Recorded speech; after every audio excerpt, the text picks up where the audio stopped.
최순실 국정농단 사태 때문에 국민들이 굉장히 극도의 혼란의 상태에 빠져 있습니다. 그렇다 보니까 18대 대선 박근혜 대통령이 당선될 당시에 개표 부정이 있었냐 이 사안 역시 다시금 회자되고 있는데요. 18대 대선 개표 부정 의혹을 공식적으로 제기한 분이 계십니다. 이 의원은 바로 강동원 전 새정치민주연합 의원입니다. 강 의원님 모시고 개표 부정 의혹이 왜 있었는지 그 근거는 어디에 있는지를 같이 알아보도록 하겠습니다. 네, 강 의원님 안녕하세요. 네, 안녕하십니까. 네, 일단 지금 최순실 씨 사태로 전국이 굉장히 혼란에 빠져 있습니다. 네. 전 의원님 보시기에 작금의 사태를 진단하신다면 어떻게 보십니까? 놀라울 뿐이죠. 우리 국민들이 너무나 큰 충격을 받고 이 대외적으로 엄청난 국가의 신인도가 추락됐지 않습니까? 그러나 이런 문제는 이미 예견된 문제였습니다. 만시지탄을 감이 있지만 이제 이 문제를 근본적으로 뽑아서 치유할 수 있는 계기가 됐으면 좋겠습니다. 네, 이번처럼 이 최순실 씨 국정농단 사태가 발생했고 태블릿 PC가 발견되고 이제 네. 각종 증거들이 나오고 있는데 당시 야당 의원으로서 이런 분위기, 이런 작금의 사태가 벌어질 것이라는 거를 충분히 예상을 하셨나요? 그렇습니다. 어떤 부분에서 그렇게 보시는지? 예를 들면 제가 19대 국회에서 국회 운영위원회 위원으로 활동을 했습니다. 청와대를 담당했죠. 다시 말해서 김기춘 비서실장이 세월호 참사 때의 비서실장이었습니다. 그런데 대통령이 7시간 잠적해 있었는데도 불구하고 비서실장이 대통령의 동선을 전혀 파악하지 못하고 있고 경호원들조차도 대통령 7시간을 아무도 모른다고 하는 이 상황. 그리고 그 이후에도 줄곧 이어서 내려오는 여러 가지 의혹들 이런 것들을 볼 때 이 정부는 정상이 아니구나. 이런 것을 직감할 수 있었죠. 네, 알겠습니다. 일단 18대 대선 개표 부정 의혹을 제기하신 것도 강 전 의원님이셨는데 네. 이런 개표 부정 의혹에 대한 구체적인 근거들을 꾸준히 조사하고 분석하셨다고 들었습니다. 그렇습니다. 네, 계기가 무엇인지 좀 여쭤봐도 될까요? 저는 이제 19대 국회에서 무소속으로 있다가 2014년 3월에 새정치민주연합으로 창당할 때 다시 들어갔습니다. 박해에서는 계속 대선 무효를 주장하고 박근혜 하야를 퇴진을 요구하는 시민들의 집회가 있음에도 불구하고 정치권에서는 이 문제를 전혀 관심 밖의 일로 치부하고 있었습니다. 그래서 제가 이 문제를 접근하면서 중앙선거관리위원회로부터 전국 252개 지역선거관리위원회에서 보유하고 있는 18대 대통령 선거의 개표 상황표 그리고 개표 결과를 각 지역선거관리위원회가 중앙선거관리위원회 그리고 방송신문 포털에 동시에 제공했던 개표 결과를 전송했던 시간들을 전부 맞춰보길 시작했죠. 이제 이게 결국은 한 10여 개월 걸렸는데 2015년 봄에 이 작업을 완결할 수 있었습니다. 네, 그럼 그 근거가 되는 자료는 중앙선관위 자료라고 할 수 있는 건가요? 중앙선거관리위원회 자료입니다. 이것은 네. 국가의 공문서입니다. 네. 이걸 가지고 근거를 해서 정밀 분석을 했는데 정확한 팩트 아니겠습니까? 네, 알겠습니다. 지금이라도 이 의혹을 다시 한번 짚고 넘어가야 한다라는 의견도 있는데 네. 그럴 필요성에 대해서는 어떻게 보시는지도 궁금합니다. 네네. 당연히 짚고 넘어가야 됩니다. 이것은 최순실 사건과 박근혜 국정농단과는 별개로 소위 1961년 이승만 자유당 정부가 저질렀던 3.15 마산 의거부터 시작해서 4.19 혁명으로 이어지는 자유당 정권의 부정선거와 차원이 다른 그야말로 있어서는 안 될 그런 국정농단의 중심 아니겠습니까? 국정원을 비롯한 정부의 7개 국가 권력이 대선에 개입을 했고 그리고 그것도 부족을 해서 개표 조작을 하는 이런 정황들이 아주 낱낱이 밝혀지고 있기 때문에 이것은 이 박근혜 스캔들과는 별도로 반드시 짚어서 해결해야 될 문제입니다. 네, 감사합니다. 2013년 11월에는 사실 천주교 박창신 신부 역시 네. 국가기관의 대선 개입 의혹 그리고 박근혜 대통령의 퇴진을 제기하기도 했고 각종 시민단체에서도 강 전 의원님 말씀처럼 비슷하게 이 부정선거 의혹을 끊임없이 제기했는데 사실은 주변에서도 관심을 좀 많이 받지 못했던 게 사실인 것 같습니다. 당시에 황교안 그 국무총리에게 그 개표 부정 의혹에 대해서 대정부 질의도 하셨던 걸로 기억을 하고 있고요. 네, 한마디로 지난 18대 대선이 국정원과 시발단, 선관위, 경찰청 등이 불법 개입한 총체적인 부정선거다라고 규정을 하셨습니다. 네네. 왜 그런 부정선거라고 의혹을 있다고 보시는지도 궁금합니다. 이것은 너무나 자명한 일인데요. 새누리당에서는 일단 어떤 부정선거를 자행했느냐 하면은 법적인 선거 사무실 외에 사설 선거 사무실을 두고 시발단이라고 하는 윤정훈 목사가 운영하는 십자군 알바단, 소위 댓글 부대입니다. 이것을 운영했지 않습니까? 그래서 윤정훈 목사는 법정에서요, 징역 2년에 집행유예 6개월, 실형을 선고받았어요. 그리고 국정원장 원세훈은 법정 구속이 됐지 않습니까? 이렇게 국가 공권력이 대선에 개입함으로써 법에서조차 이 법을 위반했다. 이렇게 전부 명백하게 지금 밝혀지고 있는 사실이기 때문에 이것은 명백한 부정선거였다. 이렇게 규정을 하는 것입니다. 네, 그러면 그 부정선거 중에 하나인데 이 개표 부정에 대한 의혹을 강 전 의원님이 분석하셨고 그거에 대해서 본격적으로 질문을 드리겠습니다. 그 의원님께서 자료조사를 좀 오랜 장기간 하셨다고 들었고 18대 박근혜 대통령이 당선될 당시의 선거가 개표 과정에서의 어떤 부정행위가 있었다라는 의혹을 제기하셨습니다. 개표 부정에 있었다는 근거는 어디에 있는지 들어보도록 하겠는데요. 우선 첫째로 그 2013년 5월에 중앙선관위 제출 자료를 분석하셨는데 이 전국 252개 지역선관위 개표 상황표와 개표 결과 언론사가 제공한 자료 여러 가지를 통해서 총 분석을 하셨잖아요.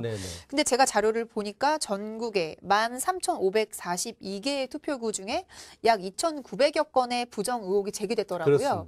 그 부분에 대해서도 조사를 하셨다고요. 그렇습니다. 네, 그러면은 좀 구체적으로 내용을 짚고 넘어가겠습니다.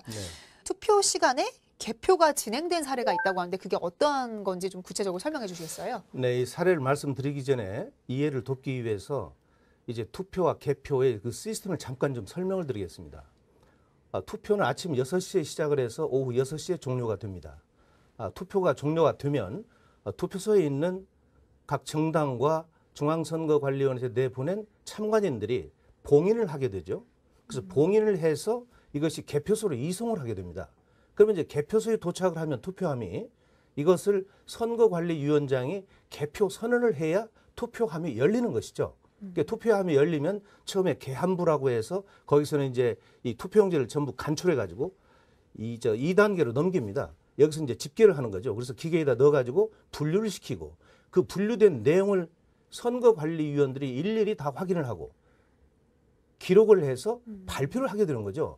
이런 건데 정말 이 중앙선거관리위원회에서 제출받은 14,000여 건의 개표 상황표를 전부 검토를 하다 보니까 투표 시간에 개표가 진행되는 상황을 찾아낼 수 있었습니다. 네. 이제 대구 북구 침산이동 제1투표구 같은 경우에는요.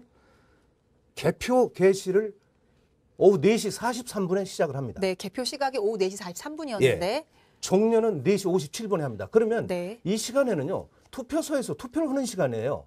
그런데 이게 어떻게 개표가 진행될 수 있는가?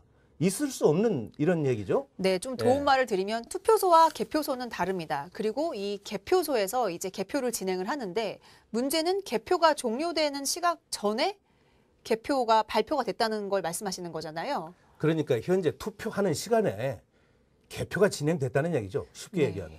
그건 있을 수 없는 얘기예요. 이런 사례는 경기도 이천시 중포동에서도 있었어요. 많이 있습니다. 이런 사례들이. 그러니까 이것을 어떻게 납득할 수 있겠습니까? 정부, 소위 그 헌법기관인 중앙선거관리위원회에서 제공한 국회에다 제출한 정부의 공문서에 이런 사실이 적시됐다 이런 얘기입니다. 네, 알겠습니다. 일단 또 두 번째인데요. 투표함이 투표소에 있는데 개표가 된 사례가 또 있다고 말씀하셨거든요. 그렇습니다. 그건 또 어떠한 사례입니까? 투표가 종료가 되면 투표 참관인들이 봉인을 하고 전부 도장을 찍고 그리고 마지막으로 이상이 없다라고 하는 사인을 전부 다 하고 그리고 나서 경찰 호송차에 개표장으로 보내잖아요. 네. 그렇기 때문에 개표장에 도착을 해서 개표가 시작이 되려면 최소한 한 30분 정도 걸립니다. 시간이. 네, 그렇죠. 그러면 6시에 오후 6시에 투표 종료됐으니까 개표소에서는 빨라야 6시 반쯤 시작이 될 수 있는 거예요. 그런데 한 가지 사례를 말씀드리면 경북 안동시 강남구 제1투표구에서는요. 개표를 오후 6시 16분에 했습니다. 종료 21분에 했는데 여기에 보면은 투표 참관인들이 투표소에서 오후 6시 반에 투표함이 이 자리에 있었다라고 여기 사인을 합니다. 네, 그건 그러니까, 또 선관위에서 또 제공한 자료입니다. 당연합니다. 네. 그래서 이미 이 투표함은 아직 투표소에 있는데 개표가 지금 진행이 됐다. 이런 얘기입니다. 그러니까 투표소에 투표함이 있는데 개표가 진행된 상황이다라는 게 이제 강 전 의원님의 근거에 되는 주장입니다. 그렇습니다. 네. 네, 또 하나가 있는데 위원장이 공표하기도 전에 개표가 방송이 됐다 이런 이야기도 네. 있더라고요. 거기에 대한 근거는 또 어디서 네, 보셨습니까? 그러니까 이제 이 부분도 네. 좀 설명을 드리면 개표장에서 개표가 다 끝나잖아요. 그럼 개표 상황표에 개표 개시 시각, 종료 시각, 후보자별 득표 현황, 그리고 이것을 마지막으로 선거관리위원들이 전부 검토를 해서 이상이 없다라고 하는 사인을 하고 선거관리위원장이 득표 현황을 현장에서 육성으로 발표를 합니다. 그 발표한 시각이 거기 적힙니다. 그러면 발표 직후에 바로 선거 사무원이 이 결과를 소위 방송, 신문, 포털에 보내게 되는 거예요. 그래서 보낸 이후에 개표 방송이 우리 눈에 들어와야 되는 거 아니겠습니까? 그렇죠. 자, 네. 그런데 경기도 용인시 기흥구 신갈동 제8투표 같은 경우에서는 선거관리위원장이 개표 결과를 공표하기 1시간 15분 전에 이미 개표 방송이 우리 눈에 들어와 버렸어요. 그렇다는 거는 좀 앞뒤가 맞지 않는 상황인 맞지 거죠? 않는 게 아니라 이것은 완전히 조작입니다. 네. 네. 자, 이런 것들을 입체적으로 제가 조사한 것은 아까 말씀드린 그 개표 상황표와 그다음에 이제 각 지역 선거관리위원회에서 중앙선거관리위원회가 언론사에 동시에 보내는 1분 단위 전송 기록표가 있습니다.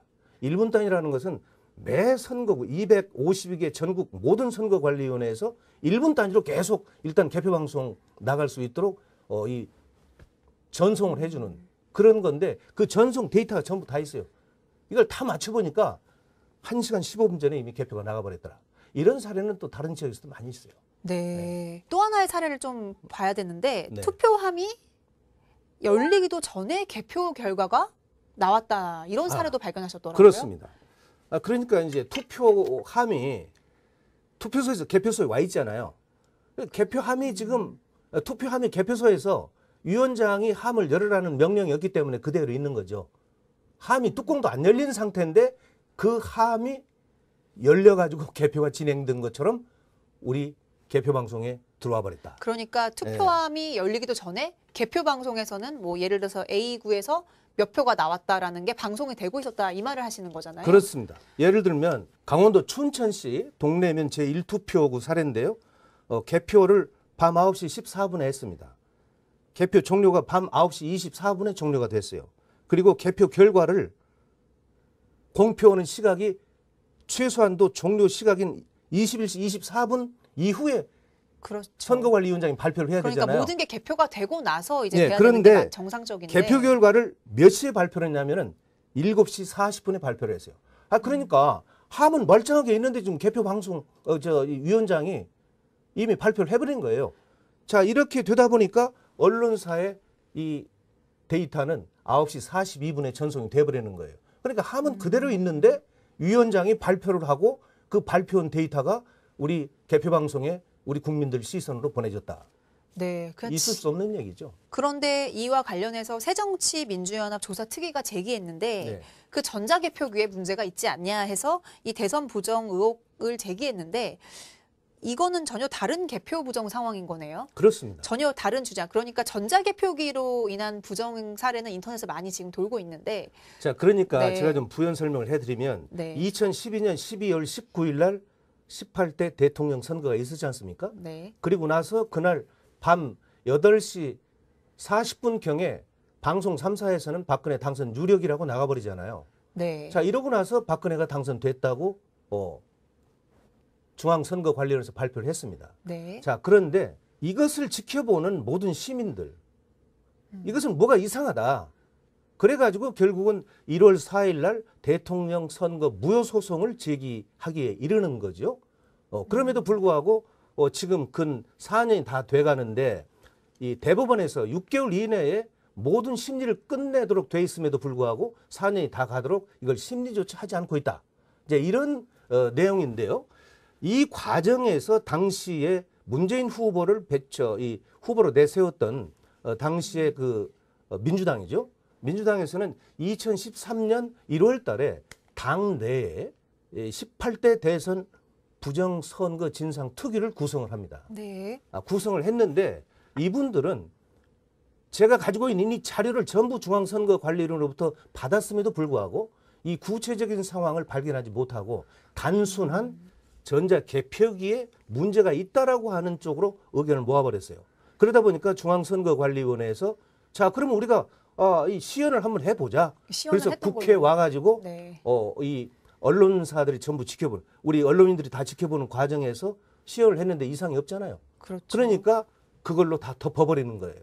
그러니까, 그래서 민주당이 원초적으로 이 문제를 깊이 보지 못하고 모든 것을 다 승복해버리는 그런 우를 범했던 아주 어리석은 짓을 했죠. 네, 그러니까 지금 여론이나 그 당시에 나왔던 거는 이 전자개표기, 그러니까 개표 투표들이 이렇게 투표용지가 나오면 그게 분류되잖아요. 네. 그 전자개표기에 대한 부정에 관련해서 새정치에서도 문제 제기를 한 건데 이거에 대해서는 공식 시연도 했고 문제가 없다 얘기를 했었던 그리고 거죠. 이제 더 중요한 것은 네. 그때 이미 시민 활동가들이 또 이 대선에 대한 부정 의혹을 제기했던 이 중앙선거관리위원회 노조위원장을 하셨던 분과 그다음에 국정원에서 과거에 근무하면서 이 부정선거에 개입했던 분이 양심선을 통해 가지고 이런 사례들이 있다는 것을 민주당에 강력히 주장을 하고 모든 것을 자료를 제공하고 했음에도 불구하고 민주당에서 그것을 외면했다는 것을 제가 나중에 알고 네. 굉장히 이것은 있을 수 없는 일이다.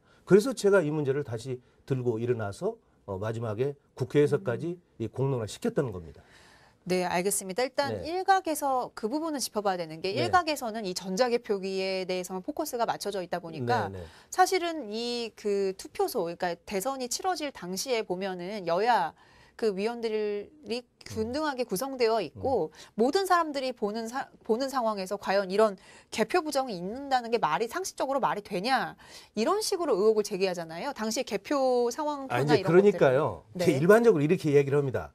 아니 그럼 개표소에 여야야 그러니까 각 정당 후보를 배출하는 각 정당의 개표 참관인들이 있었는데 그게 어떻게 가능하냐 이런 얘기를 하는데요. 이것은 본질과 전혀 다른 얘기예요. 네. 현장에서는 개표가 진행이 될 수밖에 없죠. 제대로. 네. 그런데 이 개표 결과가 소위 말하면 가공된 서버에 다시 입력이 돼가지고 우리 눈에 들어오는 개표 방송은 현장에서 개표가 진행된 상황과는 전혀 다른 그런 결과가 우리 국민들 앞에 보여졌다. 그렇기 때문에 지금 일반적으로 상식적으로 한번 생각을 해보세요. 지금 어제 지금 이 미국의 대통령 선거도 그 과정이 있었지만 일단 개표 과정에서는요 거의 박빙 형태입니다. 네. 민주당 후보는 수도권과 호남에서 강세 지역이고 새누리당 후보는 영남의 강세 지역이잖아요. 그러면 개표 과정에서 서로 엎치락 뒤치락 하는 게 상례입니다. 네, 그래프가 이렇게 그럼요. 오르락내리락 그런데 하는 게 18대 맞죠. 대선에서는요. 처음부터 끝까지 시종 아주 큰 손 차이로 그래프를 그리면서 개표가 진행이 됩니다. 이건 네. 있을 수 없는 일이죠. 이건 상식적으로도 있을 수 없는 일이다. 그럼 왜 이런 일이 일어났느냐. 그래서 사전에 또 다른 서버에다가 개표 방송의 프로그램을 사전에 입력시켜가지고 이것을 우리 국민들에게 내보냈다라고 하는 의구심이 아주 강한 거죠. 네, 그러니까 전자개표기의 포커스가 아니고 그럼요. 투표나 이런 투표함에서의 인원들은 정상적으로 그리고, 운영이 됐는데 그리고 우리 공직선거법상 전자개표기라고 하는 용어는 없습니다. 전자개표기라고 하는 것은 하나의 계속입니다. 네. 이 백장 단위로 묶어 넣어가지고 이 후보자별 득표 분류를 해서 카운트하는 기계지 그것을 이용을 해서 개표를 하라는 법적 근거는 없습니다. 예. 알겠습니다. 그렇다면 이런 서버를 또 다른 이건 의혹이지만 또 다른 서버가 운영이 될 가능성이 있다. 어쨌든 이 근거로 봤을 때는 앞뒤가 맞지 않거든요. 그렇습니다. 투표함이 이미 네. 봉인이 되지도 않은 상태에서 개표 방송이 나왔다는 거는 네. 국민들이 투표한 이 투표함에 모든 이 표들이 있는데도 불구하고 결과가 나왔다. 이렇게 여러 가지 의혹들이 있는데 어쨌든 그러면은 이런 개표 부정을 추진한 사람은 누가 될지 참 의문이잖아요. 그리고 이게 사실은 만약에 이게 맞다면 선관위나 이런 것들이 조직적으로 개입하지 않으면 안 될 문제인데 네네. 혹시 이런 부분에 대해서는 좀 조사를 해보셨나요? 그러니까 이제 이런 거죠. 제가 지금 몇 가지 사례를 말씀드렸습니다만은 이런 그 유형이 한 2,900여 건 돼요. 그러니까 한두 건 같으면은 뭐 실무자들의 착오였다 이렇게 얘기할 수가 있는데 이 문제를 제기하니까 중앙선거관리위원회에서는 반박 자료를 냈어요. 전산 오류였다. 실무자 착오였다 그러는데요. 이거야말로 우리 국민을 우롱하는 얘기죠. 왜냐하면 금방도 말씀드렸지만 전산 오류였다. 실무자 착오였다 그런다면 최소한 한두 건 정도로 끝을 내야 되죠. 중앙선거관리위원회가 존립하는 근거는 공정한 투표와 공정한 개표를 진행하기 위해서. 그래서 우리가 부정선거 하지 않고 공정한 투개표 관리를 하기 위해서 존재하는 중앙선거관리위원회에서 이런 2,900여 건의 엄청난 이 오류를 저질러 놓고도 여기에 관련된 사람, 징계한 사람 하나도 없어요. 네. 그러니까 자기들은 그냥 이것을 뭐 이렇게 확대시키는 것을 두려워하고 일체 내부에 있는 자료를 밖으로 내보내려고 하지 않죠. 그래서 제가 이렇게 또 요구를 했어요. 자료 요구를. 자, 그렇다면 당신들이 정상적으로 했다면 개표장의 상황을 한번 영상으로 전부 확인해 볼 필요가 있다. 아까 네. 제가 말씀드린 그런 사례들 왜 지금 투표하면 그대로 있는데 개표 방송이 나갔느냐. 그럼 그 선거관리위원회가 찍어놨던 동영상 CCTV를 한번 보자. 그랬더니 전부 파기하고 없다는 겁니다. 네. 네, 일단 이 부분은 좀 더 선관위에 다시 한번 추후 알아봐야 될 문제인 것 같고요. 예. 그렇다고 하면 이런 명백한 2,900여 건의 의혹이 있는 근거들이 충분히 있음에도 불구하고 네. 당시에 문재인 후보나 야당 네. 의원들은 문제 제기를 전혀 하지 않았나. 왜 그 부분에서 아까 뭐 얘기는 하셨지만 그걸 좀 동의하실 수 있는 분들이 좀 모이셨을 것 같은데 그게 안 됐나요? 이제 제가요. 제가 굉장히 지금도 그 문제에 대해서는 그야말로 연구 대상이라고 제가 얘기를 합니다. 왜 과연 그분들이 외면을 철저하게 했을까? 근데 사실 저는 이 문제를 가지고 개인적으로 문재인 대표에게도 제가 개인적으로 얘기했었고 최고위원 몇 분들에게도 제가 이런 이야기를 했었고요. 당시에 이 원내대표 하셨던 이종걸 의원께도 이 얘기를 다 했었습니다. 그럼에도 불구하고 이 문제를 덮자라고 전부 이구동성으로 얘기했는데 그 얘기는 결과적으로 이 새누리당과 청와대와 국정원의 반격, 소위 대선 불복이냐라고 주장했을 때 그 프레임에 갇힐 수밖에 없다. 그래서 우리가 득볼 게 없다. 이런 그 생각들을 가졌어요. 그렇기 때문에 제가 볼 때는 야당으로서 그 책무를 다하지 못한 원초적인 책임이 야당 지도부에 있었다. 저는 그렇게 주장을 하는 겁니다. 네, 알겠습니다. 한 가지 또 흥미로운 사실은 아까도 말씀하셨는데 대통령 선거 무효 투표 소송이 그 무효 관련한 소송도 네. 제기됐었는데 지금도 대법원에서 이게 심의가 이루어지지 않고 있다. 네. 2013년에 이게 제기가 됐더라고요. 예, 아직도 지금 심의 그렇습니다. 선거 무효 소송은 우리 국민 누구나 할 수 있어요. 당선 무효 소송은 이제 문재인 후보만이 할 수 있지만 그래서 2013년 1월 4일 날 이 서울 시민 2천여 명이 연서명을 해가지고 대통령 선거 무효 소송을 대법원에 제기했습니다. 그럼 현행법상 대법원은 이게 단심제이기 때문에 국회의원 선거는 3심제입니다. 1심에서 3심까지 가지만 대통령 선거는 1심제예요. 그래서 대법원에 이 소송을 제기했는데 대법원에서는 지금까지도 꿈쩍하지 않고 있습니다. 그래서 제가 2014년 11월 달에 국회 예결위에서 당시에 대법원 행정처장을 상대로 왜 심리를 하지 않고 있느냐라고 강력하게 추궁을 했었어요.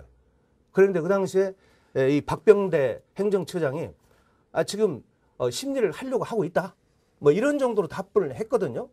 그러니까 국회에서 이 문제를 가지고 계속 추궁을 했었어야 되는데 어느 한 사람도 유일하게 19대에서 대선 부정 관련돼서는 저만 발언을 했어요. 네. 그러다 보니까 지금 3년 10개월이 됐는데도 불구하고 심리조차 하지 않고 있다. 이것은 무슨 얘기냐.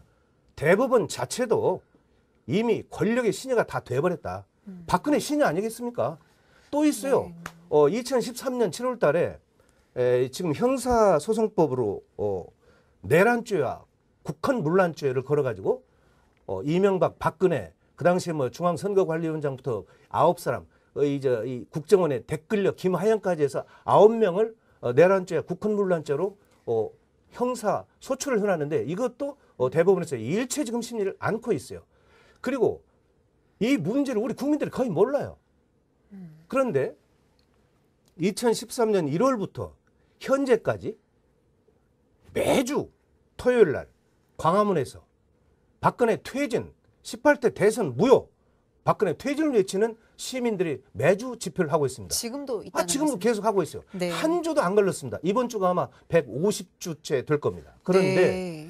여기에 대해서 청와대나 국정원이나 사정당국에서 단 한 번도 시비를 걸지 않아요.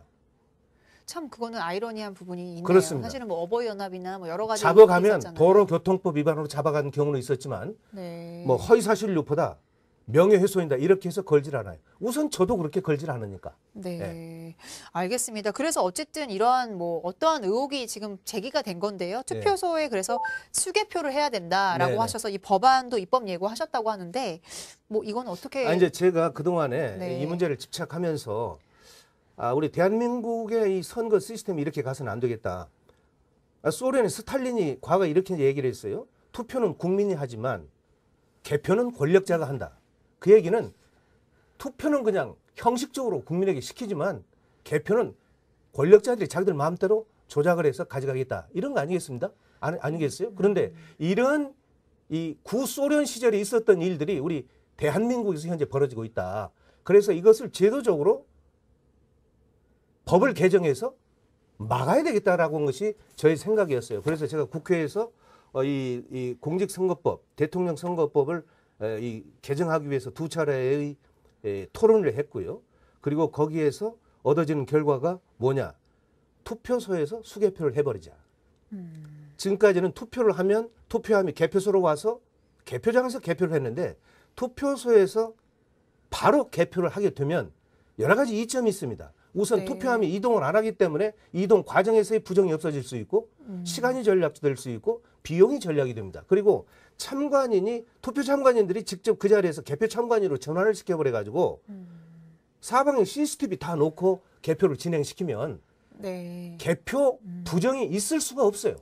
자, 그래서 이것을 제가 2014년 12월 달에 국회에 이 법 개정안을 대표 발의했고 이것을 국회 사무처에서 1월 5일 날 입법 예고 시스템에 알렸는데 이틀 동안에 댓글이 9,673개 이게 반대 댓글이 동시에 달리는 거예요. 수개표를 반대할 이유가 없는데도 그렇게 달렸다는 그렇습니다. 거. 그럼 그러니까 누가 그런 일을 이제 저질렀을까요? 수개표를 네. 반대할 이유도 없을 뿐만이 아니라 이것을 국회 사무처에다가 게시된 내용을 저도 몰랐어요. 국정원과 일베와 청와대 지금 뭐 댓글 부대를 다 운영하고 있으니까 이 사람들이 조직적으로 나서지 않는다면 이런 댓글이 달릴 수가 없는 거죠. 그래서 이 문제조차도 저는 최순실이 개입했지 않은가 하는 의구심을 갖고 있습니다. 네, 이건 뭐 의혹이다 보니까 네. 어쨌든 최근에 뭐 JTBC에서 보도가 됐듯이 최순실 사단이 온라인의 여론 조작 정황이 드러나기도 했고 네. 사실 뭐 앞서서 시발단이라든지 이제 조직적인 댓글 부대가 운영됐다는 거 이미 밝혀진 사실이거든요. 그런 차원에서 봤을 때도 이런 전국에서 이런 부분에 대해서 짚어볼 필요가 있지 않았나 싶습니다. 이 댓글 문제는요. 이 국회 사무처의 담당자 말에 의하면 헌정 이래 이런 반대 댓글이 이틀 사이에 근 만여 건이 달리는 것은 처음이었다고 그러고요. 이것은 기네스북에 올라가야 될 일이에요. 네. 이게 참 있을 수 없는 이 대한민국에서 이런 일들이 일어나고 있다는 자체가 우리가 민주국가라고 할 수 없는 거죠. 네. 그럼 한 가지 궁금한 거는 뭐 네. 노무현 정부 시절이나 여러 그 후보들이 많이 있었을 당시에는 개표 조작 의혹이 없었을까요? 그 당시에는 이런 그 개표 조작 의혹이 없었죠. 네. 네. 알겠습니다. 네. 자, 그럼 마지막 질문 드리겠습니다. 어쨌든 지금 최순실 국정농단 사태로 전국이 굉장히 혼란스럽고 네네. 이와 더불어서 이제 대선의 부정선거 개입 의혹도 저희가 취재를 하고 있습니다. 대선 부정선거 개입 관련해 여전히 많은 의문들이 있는데 마지막으로 국민들 그리고 국회 그리고 이 프로를 보시는 분들에게 한마디 하신다면 헌법에서 보장하고 있지 않습니까? 대한민국 민주공화국이고 모든 권력은 국민으로부터 나온다. 그러잖아요. 네. 그런데 지금 우리의 상황은 모든 권력이 국민으로부터 나오는 게 아니고 권력자들에 의해서 권력자들이 조작에 의해서 찬탈해가는 이 사실은 이 대통령 부정선거 18대 대통령 부정선거 개표 조작을 뺀 이 지금 알려져 있는 윤정훈 목사의 시발단이나 국정원 개입이나 이런 것들만 하더라도 1961년도 이승만 정부의 부정선거보다도 훨씬 더 악질적인 그런 부정이었거든요. 자, 그렇다면 이 문제에 대해서 우리 국민들이 들고 일어나야 되는데 이런 부분들이 우리 국민들은 거의 몰랐단 말이죠. 근데 이 과정에서의 지금 우리가 반드시 짚고 넘어가야 될 의문점이 있어요. 첫째는 지금까지 말씀을 드렸지만 어떻게 해서 대법원에서 4년 가까이 되는데 이 심리를 하지 않고 있는가 하는 의문점. 그리고 아까 어떻게 해서 그 국회 입법 시스템에 댓글이 만약에 달릴 수 있는가. 그리고 이 강동원이가 국회에서 면책특권이 설사 있었다 하더라도 이 문제는 제가 기자회견도 했고 대외적으로 막 연설을 하면서도 했고 그렇기 때문에 대통령의 명예훼손이다. 또는 허위사실 유포했다 그러면 저를 이미 그 죄목으로 구속시켰어야죠. 그런데 일체 하다못해 어버이연합도 저한테 시비를 안 걸어요. 자, 이런 여러 가지 아이러니한 사항들을 종합해 볼 때 지금의 박근혜 정부는 이 대선 부정만큼 개표 조작 의혹에 대해서만큼은 일체 입 다물고 모르쇠로 아예 무시해버리고 가는 전략을 세워왔었다. 그렇기 때문에 이번 최순실 박근혜 게이트를 통해 가지고 여러 가지 지금 정황들이 다 나와 있는 이 대통령 18대 대통령 선거의 개표 조작 의혹만큼은 반드시 밝혀서 우리 헌정사의 이런 오점을 다시는 남기지 않아야 된다. 저는 이렇게 주장을 하는 것입니다. 네, 알겠습니다. 오늘 인터뷰 응해주셔서 감사합니다. 고맙습니다. 네. 최순실 국정농단 사태 때문에 국민들이 굉장히 극도의 혼란의 상태에 빠져 있습니다. 그렇다 보니까 18대 대선 박근혜 대통령이 당선될 당시에 개표 부정이 있었냐 이 사안 역시 다시금 회자되고 있는데요. 18대 대선 개표 부정 의혹을 공식적으로 제기한 분이 계십니다. 이 의원은 바로 강동원 전 새정치민주연합 의원입니다. 강 의원님 모시고 개표 부정 의혹이 왜 있었는지 그 근거는 어디에 있는지를 같이 알아보도록 하겠습니다. 네, 강 의원님 안녕하세요. 네, 안녕하십니까. 네, 일단 지금 최순실 씨 사태로 전국이 굉장히 혼란에 빠져 있습니다. 네.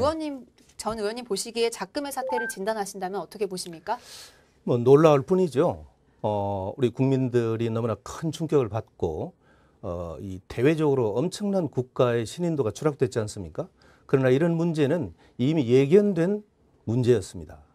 만시지탄의 감이 있지만 이제 이 문제를 근본적으로 뽑아서 치유할 수 있는 계기가 됐으면 좋겠습니다. 네, 이번처럼 이 최순실 씨 국정농단 사태가 발생했고 태블릿 PC가 발견되고 이제 네. 각종 증거들이 나오고 있는데 당시 야당 의원으로서 이런 분위기, 이런 작금의 사태가 벌어질 것이라는 거를 충분히 예상을 하셨나요? 그렇습니다. 어떤 부분에서 그렇게 보시는지? 예를 들면 제가 19대 국회에서 국회 운영위원회 위원으로 활동을 했습니다. 청와대를 담당했죠. 다시 말해서 김기춘 비서실장이 세월호 참사 때의 비서실장이었습니다. 그런데 대통령이 7시간 잠적해 있었는데도 불구하고 비서실장이 대통령의 동선을 전혀 파악하지 못하고 있고 경호원들조차도 대통령 7시간을 아무도 모른다고 하는 이 상황. 그리고 그 이후에도 줄곧 이어서 내려오는 여러 가지 의혹들 이런 것들을 볼 때 이 정부는 정상이 아니구나. 이런 것을 직감할 수 있었죠. 네, 알겠습니다. 일단 18대 대선 개표 부정 의혹을 제기하신 것도 강 전 의원님이셨는데 네. 이러한 개표 부정 의혹에 대한 구체적인 근거들을 꾸준히 조사하고 분석하셨다고 들었습니다. 그렇습니다. 네, 계기가 무엇인지 좀 여쭤봐도 될까요?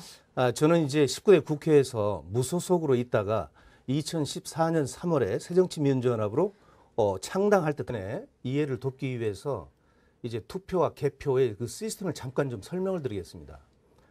투표는 아침 6시에 시작을 해서 오후 6시에 종료가 됩니다. 투표가 종료가 되면 투표소에 있는 각 정당과 중앙선거관리위원회에 내보낸 참관인들이 봉인을 하게 되죠. 그래서 봉인을 해서 이것이 개표소로 이송을 하게 됩니다. 그러면 이제 개표소에 도착을 하면 투표함이 이것을 선거관리위원장이 개표 선언을 해야 투표함이 열리는 것이죠. 그러니까 투표함이 열리면 처음에 개함부라고 해서 거기서는 이제 이 투표용지를 전부 간출해 가지고 2단계로 넘깁니다. 여기서 이제 집계를 하는 거죠. 그래서 기계에다 넣어 가지고 분류를 시키고 그 분류된 내용을 선거관리위원들이 일일이 다 확인을 하고 기록을 해서 발표를 하게 되는 거죠. 이런 건데 정말 이 중앙선거관리위원회에서 제출받은 14,000여 건의 개표 상황표를 전부 검토를 하다 보니까 투표 시간에 개표가 진행되는 상황을 찾아낼 수 있었습니다. 네. 이제 대구 북구 침산이동 제1투표구 같은 경우에는요. 개표 개시를 오후 4시 43분에 시작을 합니다. 네, 개표 시각이 오후 4시 43분이었는데 예. 종료는 4시 57분에 합니다. 그러면 네. 이 시간에는요. 투표소에서 투표를 하는 시간이에요. 그런데 이게 어떻게 개표가 진행될 수 있는가? 있을 수 없는 이런 얘기죠. 네, 좀 도움말을 드리면 투표소와 개표소는 다릅니다. 그리고 이 개표소에서 이제 개표를 진행을 하는데 문제는 개표가 종료되는 시각 전에 개표가 발표가 됐다는 걸 말씀하시는 거잖아요. 그러니까 현재 투표하는 시간에 개표가 진행됐다는 얘기죠. 쉽게 네. 얘기하면. 그건 있을 수 없는 얘기예요. 네. 이런 사례는 경기도 이천시 중포동에서도 있었어요. 많이 있습니다. 이런 사례들이. 그러니까 이것을 어떻게 납득할 수 있겠습니까? 정부, 소위 그 헌법기관인 중앙선거관리위원회에서 제공한 국회에다 제출한 정부의 공문서에 이런 사실이 적시됐다 이런 얘기입니다. 네, 네. 알겠습니다. 일단 또 두 번째인데요. 네네네. 투표함이 투표소에 있는데 개표가 된 사례가 또 있다고 말씀하셨거든요. 그렇습니다. 그건 또 어떠한 사례입니까? 투표가 종료가 되면 투표 참관인들이 봉인을 하고 전부 도장을 찍고 그리고 마지막으로 이상이 없다라고 하는 사인을 전부 다 하고 그리고 나서 경찰 호송차에 개표장으로 보내잖아요. 네. 그렇기 때문에 개표장에 도착을 해서 개표가 시작이 되려면 최소한 한 30분 정도 걸립니다. 시간이. 네, 그렇죠. 그러면 6시에 오후 6시에 투표 종료됐으니까 개표소에서는 빨라야 6시 반쯤 시작이 될 수 있는 거예요. 그런데 한 가지 사례를 말씀드리면 경북 안동시 강남구 제1투표구에서는요. 개표를 오후 6시 16분에 했습니다. 종료 21분에 했는데 여기에 보면은 투표 참관인들이 투표소에서 오후 6시 반에 투표함이 이 자리에 있었다라고 여기 사인을 합니다. 네, 그건 그러니까, 또 선관위에서 또 제공한 자료입니다. 당연합니다. 네. 그래서 이미 이 투표함은 아직 투표소에 있는데 개표가 지금 진행이 됐다. 이런 얘기입니다. 그러니까 투표소에 투표함이 있는데 개표가 진행된 상황이다라는 게 이제 강 전 의원님의 근거에 되는 주장입니다. 그렇습니다. 네. 네, 또 하나가 있는데 위원장이 공표하기도 전에 개표가 방송이 됐다 이런 이야기도 네. 있더라고요. 거기에 대한 근거는 또 어디서 네, 보셨습니까? 그러니까 이제 이 부분도 네. 좀 설명을 드리면 개표장에서 개표가 다 끝나잖아요. 그럼 개표 상황표에 개표 개시 시각, 종료 시각, 후보자별 득표 현황, 그리고 이것을 마지막으로 선거관리원들이 전부 검토를 해서 이상이 없다라고 하는 사인을 하고 선거관리위원장이 득표 현황을 현장에서 육성으로 발표를 합니다. 그 발표한 시각이 거기 적힙니다. 그러면 발표 직후에 바로 선거 사무원이 이 결과를 소위 방송, 신문, 포털에 보내게 되는 거예요. 그래서 보낸 이후에 개표 방송이 우리 눈에 들어와야 되는 거 아니겠습니까? 그렇죠. 자, 네. 그런데 경기도 용인시 기흥구 신갈동 제8투표 같은 경우에서는 선거관리위원장이 개표 결과를 공표하기 1시간 15분 전에 이미 개표 방송이 우리 눈에 들어와 버렸어요. 그렇다는 거는 좀 앞뒤가 맞지 않는 상황인 맞지 거죠? 않는 게 아니라 이것은 완전히 조작입니다. 네. 네, 다시 들어갔습니다. 박해서는 계속 대선 무효를 주장하고 박근혜 하야를 퇴진을 요구하는 시민들의 집회가 있음에도 불구하고 정치권에서는 이 문제를 전혀 관심 밖의 일로 치부하고 있었습니다. 그래서 제가 이 문제를 접근하면서 중앙선거관리위원회로부터 전국 252개 지역선거관리위원회에서 보유하고 있는 18대 대통령 선거의 개표 상황표 그리고 개표 결과를 각 지역선거관리위원회가 중앙선거관리위원회 그리고 방송신문 포털에 동시에 제공했던 개표 결과를 전송했던 시간들을 전부 맞춰보길 시작했죠. 이제 이게 결국은 한 10여 개월 걸렸는데 2015년 봄에 이 작업을 완결할 수 있었습니다. 네, 그럼 그 근거가 되는 자료는 중앙선관위 자료라고 할 수 있는 건가요? 중앙선거관리위원회 자료입니다. 이것은 네. 국가의 공문서입니다. 네. 이걸 가지고 근거를 해서 정밀 분석을 했는데 정확한 팩트 아니겠습니까? 네, 알겠습니다. 지금이라도 이 의혹을 다시 한번 짚고 넘어가야 한다라는 의견도 있는데 네. 그럴 필요성에 대해서는 어떻게 보시는지도 궁금합니다. 네네. 당연히 짚고 넘어가야 됩니다. 이것은 최순실 사건과 박근혜 국정농단과는 별개로 소위 1961년 이승만 자유당 정부가 저질렀던 3.15 마산 의거부터 시작해서 4.19 혁명으로 이어지는 자유당 정권의 부정선거와 차원이 다른 그야말로 있어서는 안 될 그런 국정농단의 중심 아니겠습니까? 국정원을 비롯한 정부의 7개 국가 권력이 대선에 개입을 했고 그리고 그것도 부족을 해서 개표 조작을 하는 이런 정황들이 아주 낱낱이 밝혀지고 있기 때문에 이것은 이 박근혜 스캔들과는 별도로 반드시 짚어서 해결해야 될 문제입니다. 네, 감사합니다. 2013년 11월에는 사실 천주교 박창신 신부 역시 네. 국가기관의 대선 개입 의혹 그리고 박근혜 대통령의 퇴진을 제기하기도 했고 각종 시민단체에서도 강 전 의원님 말씀처럼 비슷하게 이 부정선거 의혹을 끊임없이 제기했는데 사실은 주변에서도 관심을 좀 많이 받지 못했던 게 사실인 것 같습니다. 당시에 황교안 그 국무총리에게 그 개표 부정 의혹에 대해서 대정부 질의도 하셨던 걸로 기억을 하고 있고요. 네, 한마디로 지난 18대 대선이 국정원과 시발단, 선관위, 경찰청 등이 불법 개입한 총체적인 부정선거다라고 규정을 하셨습니다. 왜 그런 부정선거라고 의혹을 있다고 보시는지도 궁금합니다. 이것은 너무나 자명한 일인데요. 새누리당에서는 일단 어떤 부정선거를 자행했느냐 하면은 법적인 선거사무실 외에 사설 선거사무실을 두고 시발단이라고 하는 윤정훈 목사가 운영하는 십자군 알바단, 소위 댓글 부대입니다.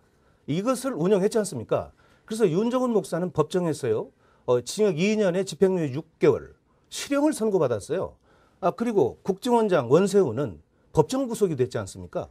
이렇게 국가 공권력이 대선에 개입함으로써 법에서조차 이 법을 위반했다.